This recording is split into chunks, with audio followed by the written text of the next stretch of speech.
Hey guys, welcome back to the channel. It's Alex, not that one, the other one. Back again today for another Guilty as Charged draft profile. Today we'll be looking at a prospect at a position of need from an NFL factory, but before we get into it, we're going to get all the self-promotion out of the way. You guys know the deal, this is YouTube. So you can find me on Twitter at Alex Katson, the same way you see it spelled on the screen, Katson. I do Charger-specific stuff with the Chargers Wire of USA Today. My most recent piece, as of recording this, was a Valentine's Day theme thing.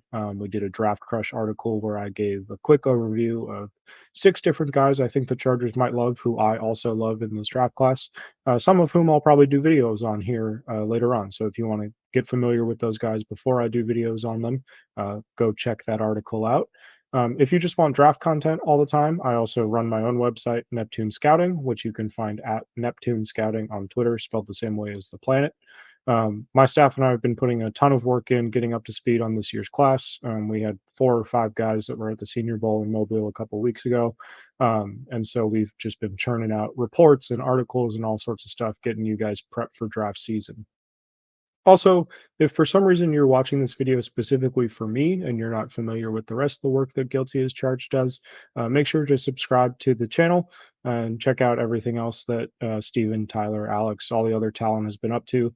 They do some great work covering the team, and it'll definitely be worth your while to check it out, especially if you're a Chargers fan, because, like I said, they do great work, and everyone that Steven, Tyler, and Alex bring in is fantastic. So let's get into it. This is a guy from a school who has produced the most NFL wide receivers in the NFL, second only to Alabama in terms of active players. And the school might surprise you a little bit. It's not LSU or Ohio State or anything like that. It is SMU. And we're going to be talking about Rashee Rice today. He's a guy who, if you guys watched my debut on the show when I was on the live show talking about kind of the Senior Bowl recap. I talked about him as a guy who I went into the week kind of hoping to cement maybe a first round grade on, and was a little bit disappointing.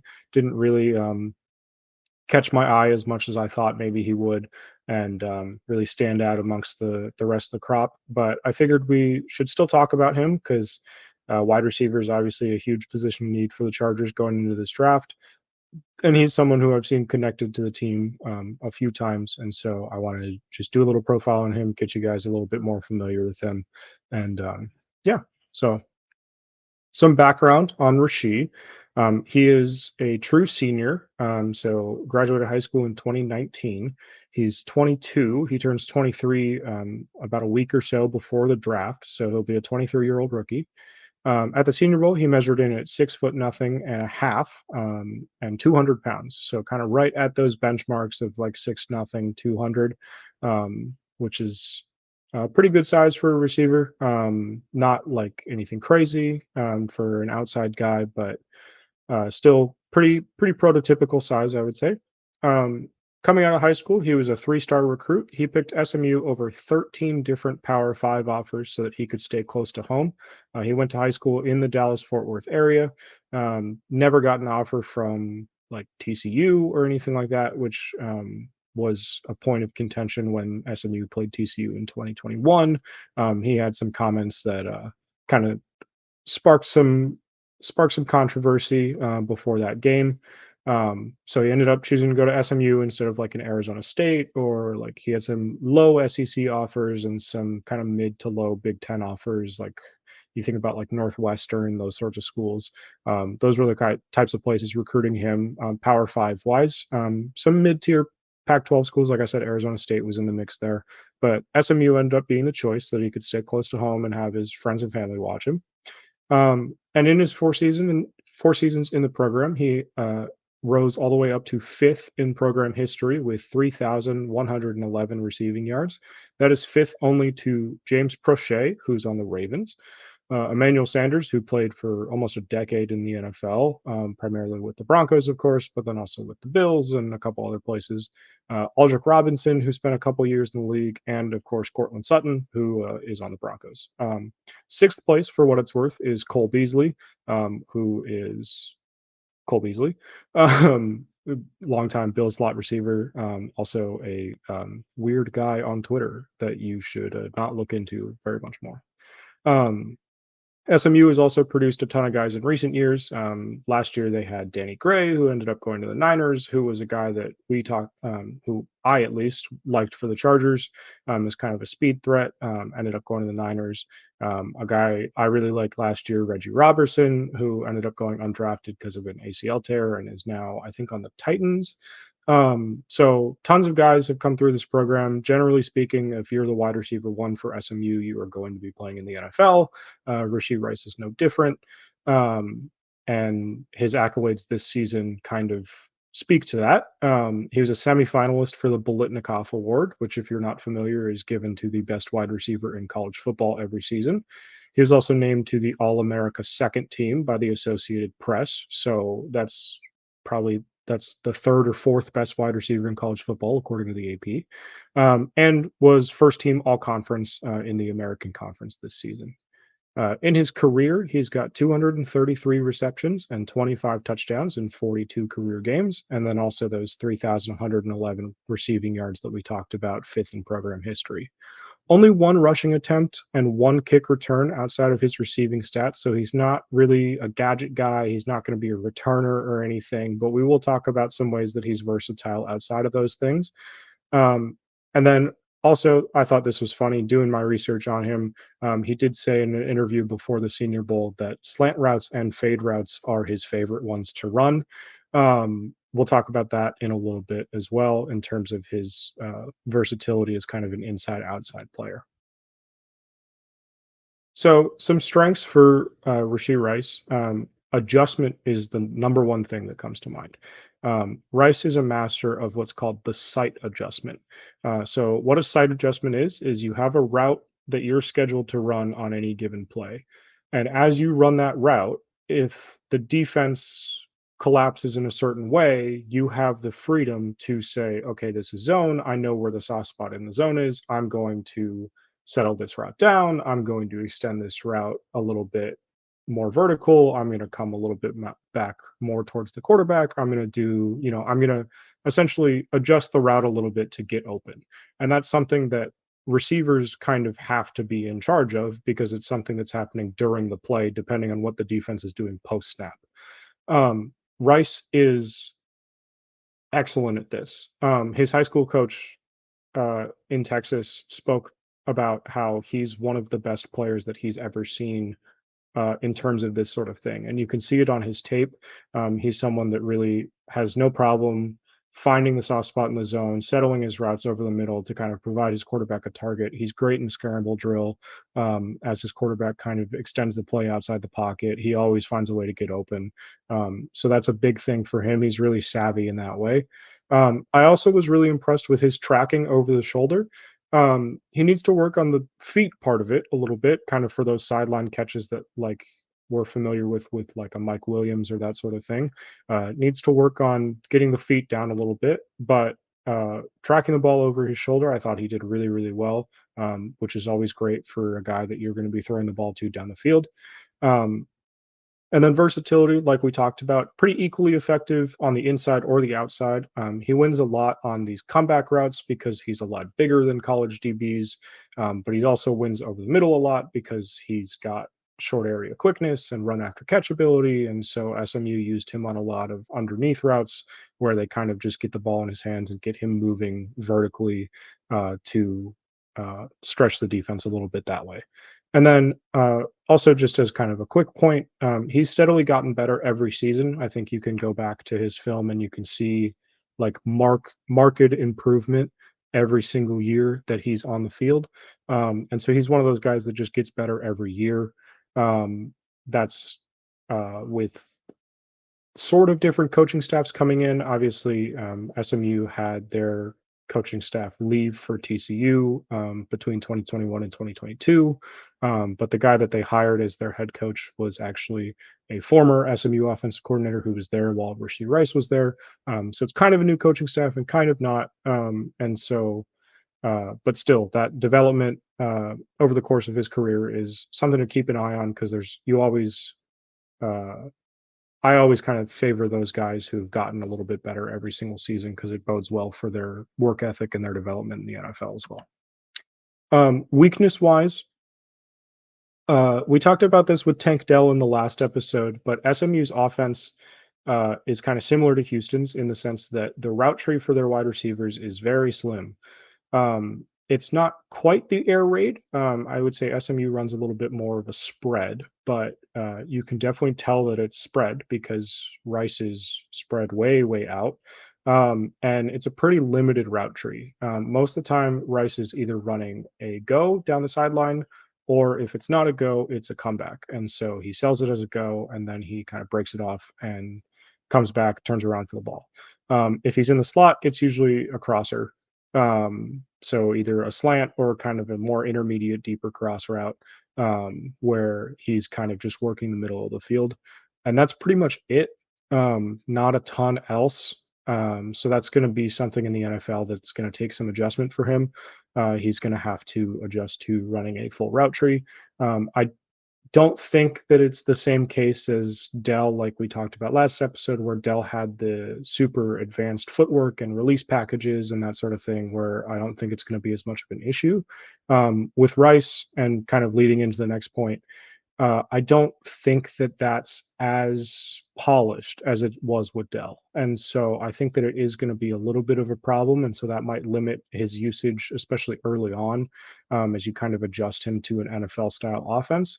Um, Release wise, I wrote there it's less of a weakness and more of a I'm not really sure.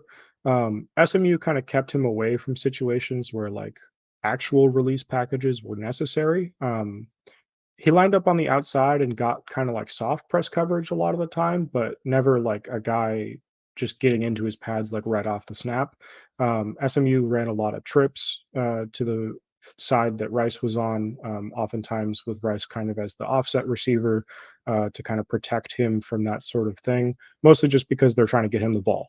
And in the Senior Bowl, where release packages are kind of like the number one way that you can win, he was kind of anonymous, like we talked about. And that says to me that maybe his release packages are not super advanced. And that's fine, especially for a guy who plays with the physicality that he does and has the contested catch ability that he does kind of on the sideline and that sort of thing.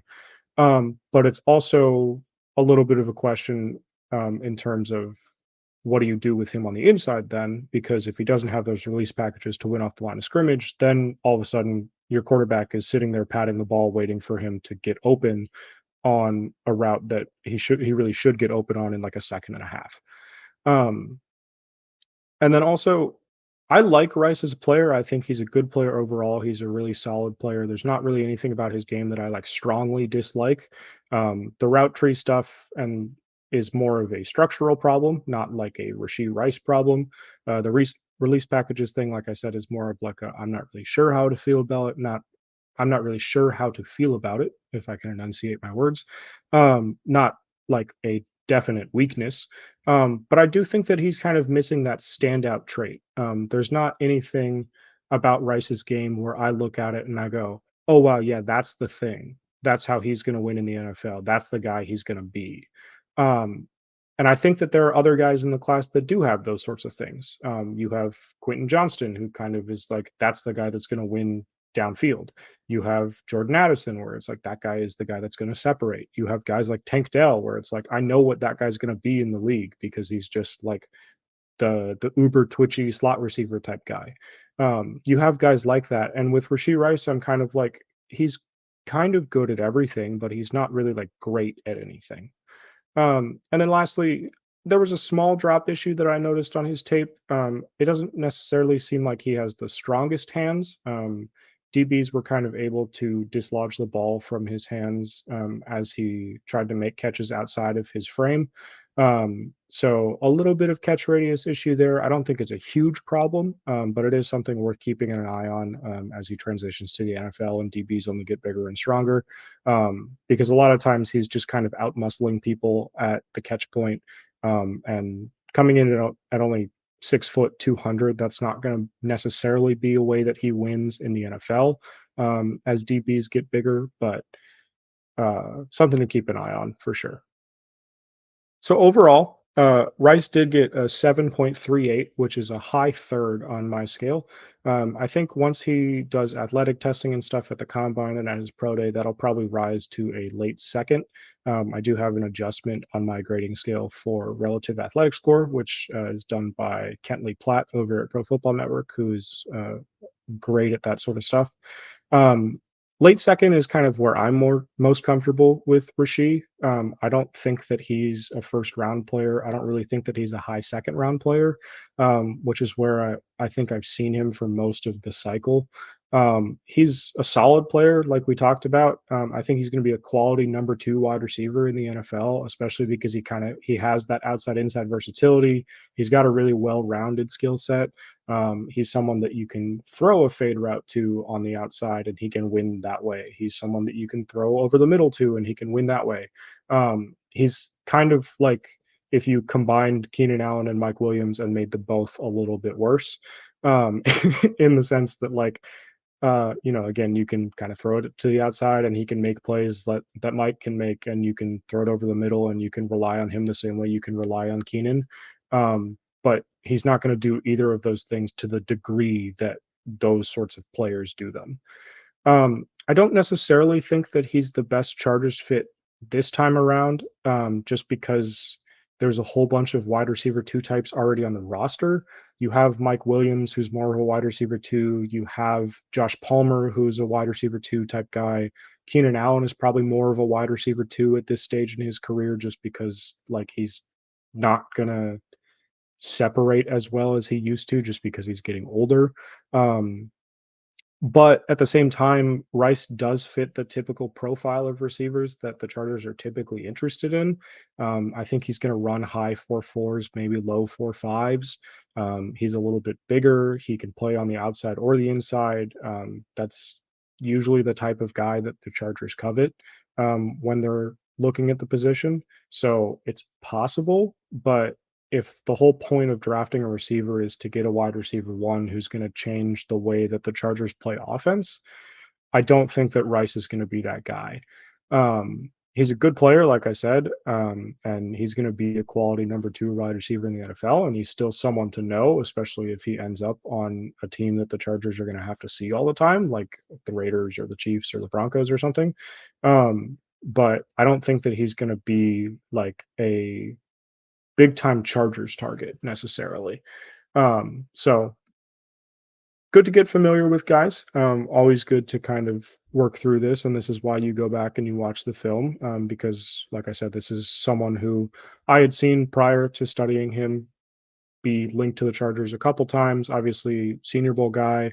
The Chargers love their Senior Bowl guys, and so it's always someone to keep an eye on for their list and that sort of thing. But like I said, maybe not the best Chargers target this year, but someone to know kind of in that first like 50 picks of the draft or so. I do think he's going to go a little bit higher than my grade has him at, just because I think that the wide receivers are going to start going around like 15 to 20 or so, and then there's going to be kind of an avalanche where everyone's trying to get in on the action, because that's always how the draft goes. Um, but yeah, so that's going to do it for today, guys. I hope you enjoyed, even if it's not someone that I necessarily think the Chargers are going to target as strongly as the guys that we talked about last time.